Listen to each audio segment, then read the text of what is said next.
بسم اللہ الرحمن الرحیم۔ السلام علیکم۔ آپ کیسر خان یوٹیوب چینل دیکھ رہے ہیں۔ آپ جانتے ہیں کہ پاکستان میں ہمیشہ ہی جو بیرونی طاقتیں ہیں وہ اپنی زور آزمائی پاکستان کے ساتھ کرتی رہتی ہیں، پھر اس میں FATF کو بھی ڈال دیں کہ وہ ہمیں کب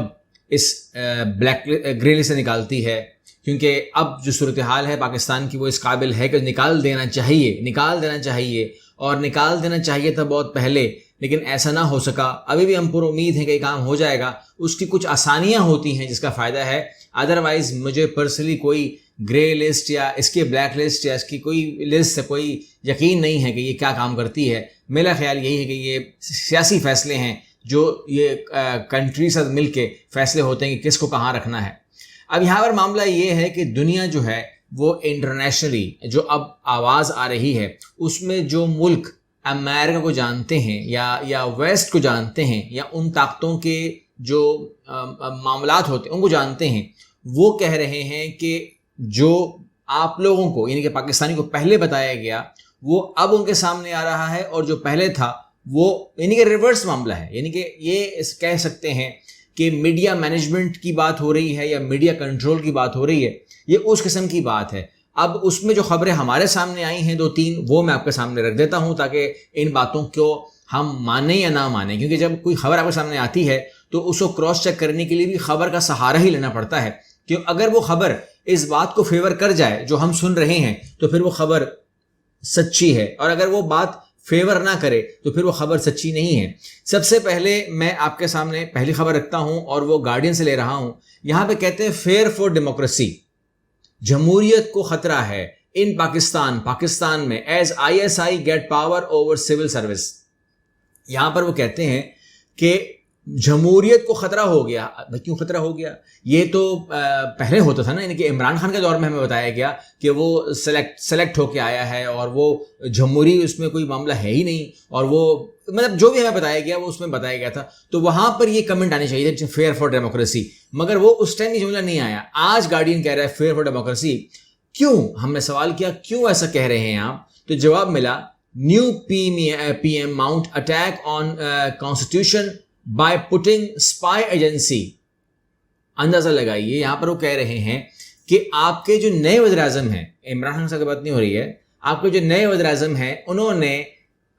ISI کو جو ہے سول سروس کی جو اپوائنٹمنٹس ہیں اس کے اوپر بٹھا دیا ہے، یعنی کہ چیک اینڈ بیلنس کے اوپر ISI کو بٹھا دیا ہے۔ ISI جو ہے وہ سرٹیفکیٹ دے گی، you can say it a kind of certificate کہ اوکے اس کی اپوائنٹمنٹ آپ کر سکتے ہو فلاں، اس کے لیے اس کا کردار کلیئر ہے یا یہ بندہ کلیئر ہے یا بندہ ملکی مفاد میں ہے، یہ تمام چیزیں۔ اس کے اوپر جو امریکہ ہے یا جو ویسٹ ہے وہ کہہ رہا ہے کہ نہیں، یہ وزیر اعظم کو نہیں کرنا چاہیے تھا، اور اس کے اندر انہوں نے ایک سوال اٹھایا ہے۔ ٹھیک ہے، یہ آپ کو سامنے آ گیا۔ دوسرا پوائنٹ ہم لے لیتے ہیں اور وہ یہ ہے کہ بلومبرگ کہتا ہے کہ پاکستان کا جو بجٹ ہے وہ انف نہیں ہے to in log IMF loan, یعنی کہ یہ سٹیز کا جو وہ ہے وہ کہہ رہا ہے۔ تو یہاں پر یعنی کہ وہ کہہ رہے ہیں کہ آپ سے اب تک ہم نے جو کچھ بھی کروایا وہ اب آپ کہتے رہیے بڑا غمناک تھا، بڑا دردناک تھا، آپ کا گھی، پیٹرول، گیس، بجلی وغیرہ وغیرہ وغیرہ سب کے اوپر قیامت توڑ دی گئی، مگر جواب کیا آیا IMF سے؟ مزہ نہیں آیا، ابھی کچھ اور تھوڑا سا ایسا کریں کہ ہمیں مزہ آئے۔ جبکہ میرے علم میں یہ ہے کہ اس بجٹ کو بنانے میں یا اپروف کرانے میں، خود دکھانے میں یا آپ کو بتانے سے پہلے IMF کو دکھایا گیا تھا، تو پھر وہ خوش کیوں نہیں ہے؟ اب یہ ایک سوال ہے، کیونکہ جو چیزیں ہمارے سامنے آئی تھیں اس میں یہ تھا کہ یہ IMF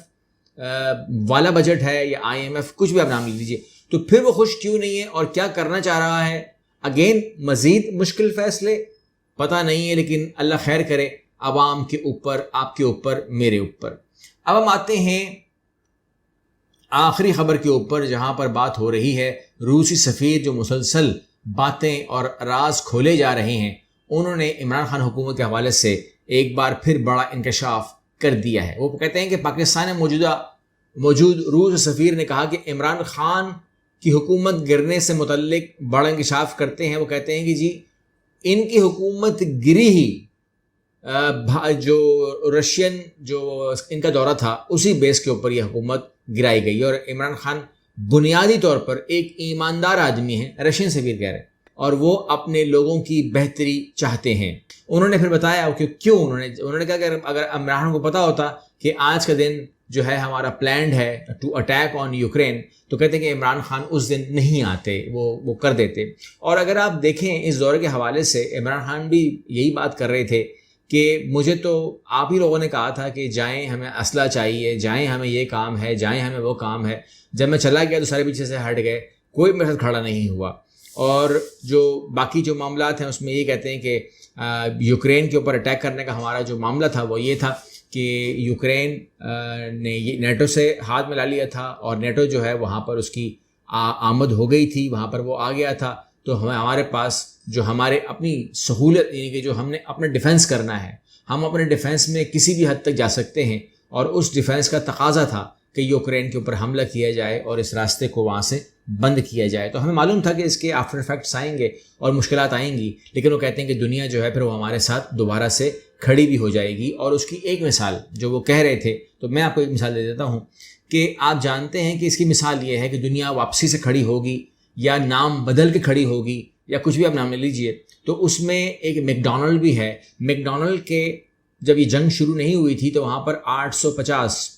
اس کے آؤٹلیٹس تھے جو کام کر رہے تھے، پھر 850 آؤٹلیٹس بند ہو گئے، اور انہوں نے کہا کہ ہم اپنے ریسٹورینٹس کو سیل آؤٹ کر دیں گے کسی اور کو، اور پھر یہ ہوا کہ خاموشی سے چپ رہے، اور اس کے بعد اب واپس جو ہے یہ جو آؤٹلیٹس ہیں واپس آ گئے ہیں، اور ایک بار پھر نام بدل کے وہ واپس آ گئے ہیں۔ میک ڈونلڈ اب نئے نام سے آیا ہے، اور اس کا جو اردو ترجمہ ہے اس کے نام کا، جو رشین نیم ہے اس کا ترجمہ یہ ہے کہ مزیدار اور بس۔ میک ڈونلڈ کا نیا نام اردو میں مزیدار اور بس ہے، تو اب امریکہ کو انہوں نے بتا دیا ہے کہ جی بس مزیدار اور بس، یہاں واپس آ گئے ہیں۔ اس طریقے سے نام بدل کے جو ہے یہ کام ہوا کریں گے، چیزوں کے نام بدل دیں گے، معاملات کے، پروجیکٹ کے، معاہدوں کے نام بدل دیں گے، لیکن کام کہاں رکتے ہیں؟ جو روس کے پاس ہے وہ روسی کے پاس ہے، اور روس کو کوئی بھی اب مزید کمزور کرنا نہیں چاہے گا، کیونکہ وہ ایک امید تو ہے، یعنی کہ چائنا ہے یا رشیا ہے، وہ ایک امید تو ہے کہ اگر آپ ساری طاقت ایک ملک کو دے دیں گے، ایک سپر پاور بنا دیں گے، تو دنیا جو ہے پھر وہ پراپر چل نہیں پاتی، کیونکہ سپر پاور جو ہے اس کا بھی جھکاؤ ہے نا، وہ تو نہیں ہے، کوئی نیوٹرل تو نہیں ہے نا، اس کا جھکاؤ تو ہے، وہ تو مکمل طور پر پتہ چل جاتا ہے کہ اس کا گروپ کس کام پہ لگا ہوا ہے، کیا کام کر رہا ہے، کس کے ساتھ وہ دوستی رکھتا ہے، کس کے ساتھ وہ بات بھی نہیں کرتا ہے۔ تو یہ تو سپر پاور کا بیہیویئر نہیں ہونا چاہیے، لیکن وہ ہے۔ اس لیے روس کو مضبوط رہنا چاہیے، چائنا کو مضبوط رہنا چاہیے، یہ بیلنس کے لیے بہتر ہے، یعنی کہ امریکہ بھی رہے، روس بھی رہے، چائنا بھی رہے، اور اس طریقے سے یہ بیلنس کے لیے بہتر ہے دنیا کے لیے۔ اگلی ویڈیو میں ملتے ہیں انشاءاللہ، چینل کو سبسکرائب کیجیے گا۔ اللہ حافظ۔